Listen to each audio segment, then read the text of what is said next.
Axşamınız xeyir dostlar. Hər gecə bir nağıl dinləməkdən yorulmadınız ki? Elə isə keçid alaq növbəti nağılımıza.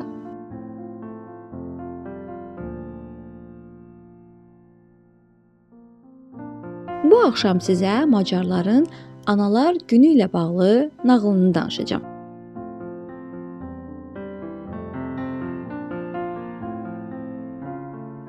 Bir zamanlar nağıllar dünyasında Yançka adında bir uşaq vardı. Bütün uşaqlar kimi həm sözə baxan, həm də dəcəl idi. Həm sakit, həm çox nadinc idi. Amma Yançkanın bir şüşə kürəsi vardı ki, məncə o kürədən heç bizim də yoxdur. Bu sehirli kürə idi.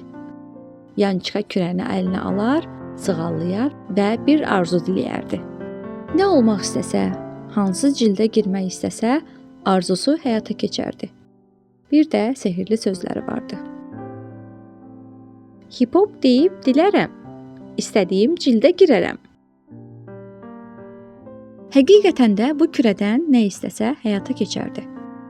Bəzən bir payız bülbülü quşu olub uçar, bəzən sincab cildində ağaclara dırmaşar, bəzən ceyran olub çöllərdə şad-xürrəm hoppanıb düşərdi. Günlərin birində kürəni əlinin içində oynadıb, ayı balası olmaq istədi. Dərhal sevimli bir ayı balasına çevrildi. Meşədə dolaşarkən qabağına meşənin ən qoca ayısı çıxdı və Yançka ona belə söylədi. Hər vaxtın xeyir, hörmətli ayı. Mənim ayı balası kimi göründüyümə baxma. Mən nağıllar dünyasının Yançkasıyam. Bəli. Qoca ayı donqullandı. Səninlə bağlı çox şey eşitmişəm. Meşədəki sakinlərin məni tanımağı nə gözəldir. Hörmətli ayı, sən mənim payız bülbülü quşu olub uçduğumu, hətta böyük qartalın mənə hücum etdiyini eşitdinmi?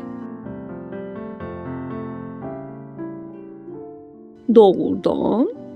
Yaxşı, bəs sən qartalın pəncəsindən necə qurtuldun? Hardasa gizləndin?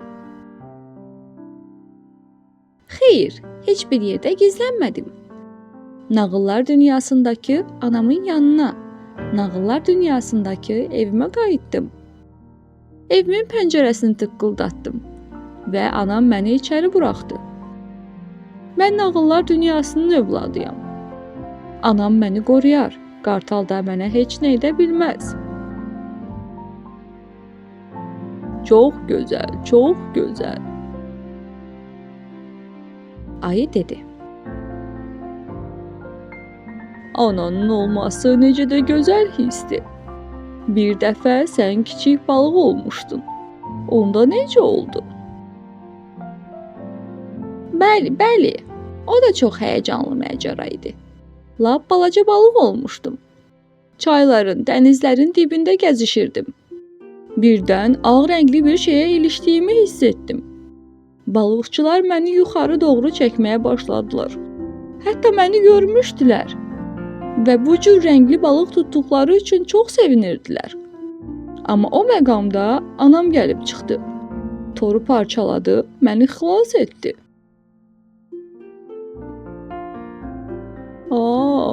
Ananın olması necə də gözəldir. Əlbəttə, bu çox gözəldir. Misal üçün, mən istəsəm ulduzlara çıxaram. İstəsəm dənizlərin dibində dolaşaram. İstəsəm torpağın altına girərəm. Və bilirəm ki, darda qalanda anam köməyimə yetişəcək. Evə qayıdanda anam məni əzizləyib oxşayacaq. Bəli. Qoca ayı dedi. Kiçik bir uşağın sehirli kürəsinin olması çox gözəldir. Amma anasının olması da gözəl hissdir. Nə deyirsən? Yançka başını tərpədərək təsdiqlədi. Yaxşı, bəs siz nə deyirsiniz, uşaqlar?